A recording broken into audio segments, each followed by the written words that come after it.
So laser hair removal is definitely one of my favorite treatments because I am half Italian, half Chinese.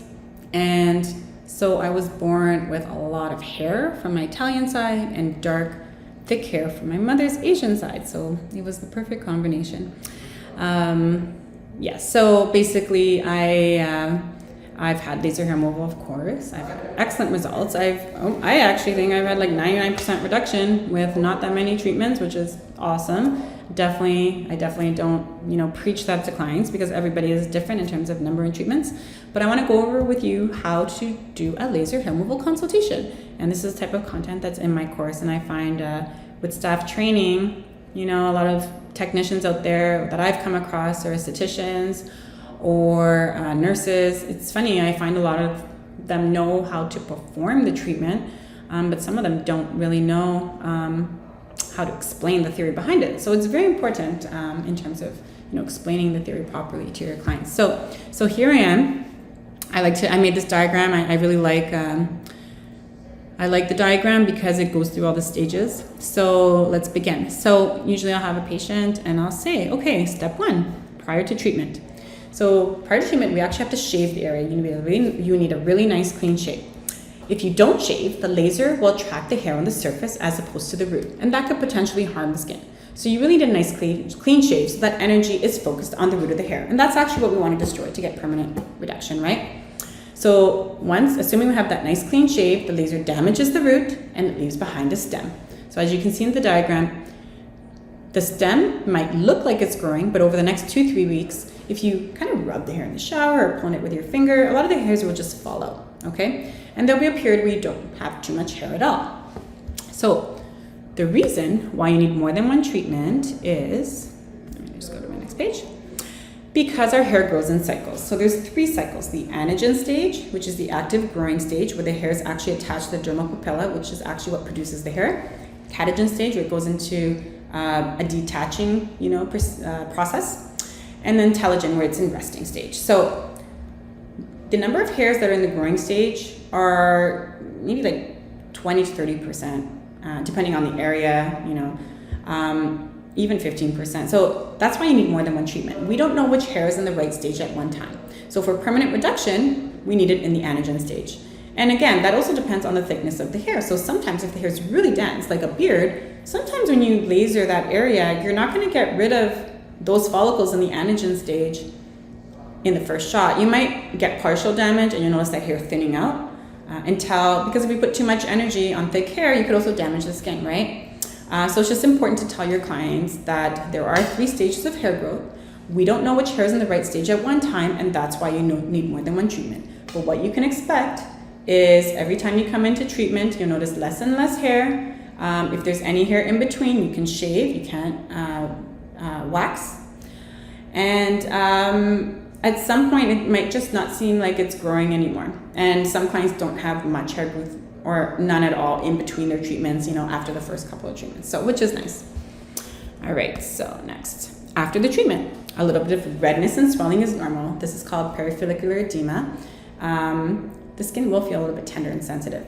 So it's important not to exercise. So we don't want to add heat to the area, basically. So no exercise, don't add any hot water to the area. So, even clients that do their fingers, for example, like sometimes the area feels fine, but then they run their hand under warm water and it's like they feel that heat in the skin. So it's important to remember that you did have a laser treatment, right? Even though the skin feels fine, it's important to abide by guidelines, 24 to 48 hours, especially for larger areas, where, you don't want to take any hot showers, don't go into a steam room. Don't exercise, don't irritate the skin with retinols, and don't scratch the area. So I find some people do find, they have reactions to heat where they feel itchy, so definitely don't scratch. Scratching irritates the skin. And some people actually get pigmentation from scratching, like especially I find skin types 4s, that you can naturally pigment easily, like if they aggressively scratch the skin, you can actually damage your skin, it's crazy. So basically, you could apply a cold compress to the area, on and off. You never want to leave a cold compress on the skin. And you could just moisturize regularly. Immediately after, if you find it irritating, you can apply something like a soothing gel, like aloe gel is usually nice. Okay, so usually I like to go through again prior to treatment. You shouldn't be plucking, waxing, or bleaching, or using depilatory cream, because that basically removes the hair follicle, and that's what we want to attract to get rid of the hair permanently. Avoid sun exposure 4 to 6 weeks prior to treatment. So what do you do now? It's summertime, right? You want to go on a holiday. So you can, especially if you have more than one laser in a practice, like if you have your diode and you have your YAG, yes, we can treat tan skin with a YAG, okay? The only thing is, if someone has finer, lighter hair, ideally we don't want them to be tanning anymore, because we really need high settings to get those fine hairs. So if somebody has a bit of a tan, but they still have that dark coarse hair, it's completely fine. You're still gonna get an effective treatment. But finer, lighter hair, I would try to emphasize, like, you know what, you're at that stage of the treatment, you know, we wanna be aggressive and we don't wanna waste the treatment, so it's better to, you know, come in once that tan fades a little bit more, or if they don't have to go away at that time, it would be ideal, but you can't really stop people from going on holiday, and that's about it. So self-tanning, don't use any self-tanning products or tinted creams.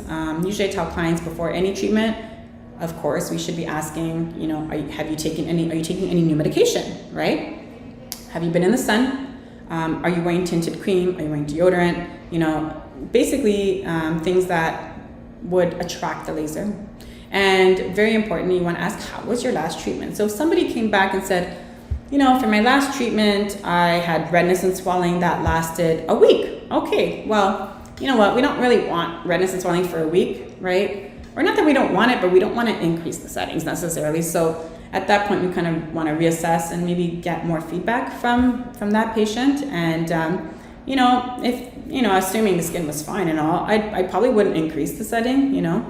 If somebody had, like, basically told you that, oh yeah, after 10, 15, 20 minutes, you know, then I would proceed with guidelines and, you know, increase as you would, and base it off patient feedback as well, right? You know, pain threshold and all those things. Okay. And usually I like to give an aftercare sheet of what to expect again. And then potential side effects, you know, like you do have to warn clients of the potential side effects, because you're using a laser device, and laser devices are medical devices that can harm the skin, right? So any infrared light has the potential to harm the skin through the formation of heat. So basically, infrared lasers seek a target, generate heat. The heat damages the hair follicle, or maybe that laser could be attracting pigment in the skin if it's for pigment treatment. But lasers in general, they attract a target, right? And once it finds a target, it generates heat. So when we're doing that, potential side effects, so for laser hair removal, are, of course, hyper and hyperpigmentation of the skin. It's highly unlikely, but you want to let that client know that that could happen. And sometimes you want to ask that client, like, have you ever burned yourself on the stove? And when that happened, did it leave a white mark or a brown mark when it healed? So it's kind of good to know, you know, how someone reacts, right? It's good for them to know, right? How they react to injury. But other than that, really, what's common is just redness and swelling. You know, that's pretty normal. And again, that's normal. That goes away, you know, within 24 to 48 hours, okay? All right, so that's laser hair removal. I do go over, I do go over my consultations in great depth in my course. But that would be, for me, a typical laser hair removal consultation. And I could give a lot more information, but it depends on the client. So if I had someone that was highly educated, maybe a little bit scared, maybe, you know, I would go into the laser physics a bit more. Some people will ask, do lasers cause cancer? You know, so, you know, those things, possible questions someone might ask are in my course. But yeah, I feel that the more you kind of give the client, you know, make sure that first and foremost, they know what to expect. And they know how to care for the area after, first and foremost, if someone's not interested in all the details. But I feel like you can probably get through something like this with any client with ease. And again, if they're asking for more, it's good to know your service inside and out. So the more knowledge, the better, in my opinion. All right, so that's it. Hope you enjoyed that. Have a good day. Bye-bye.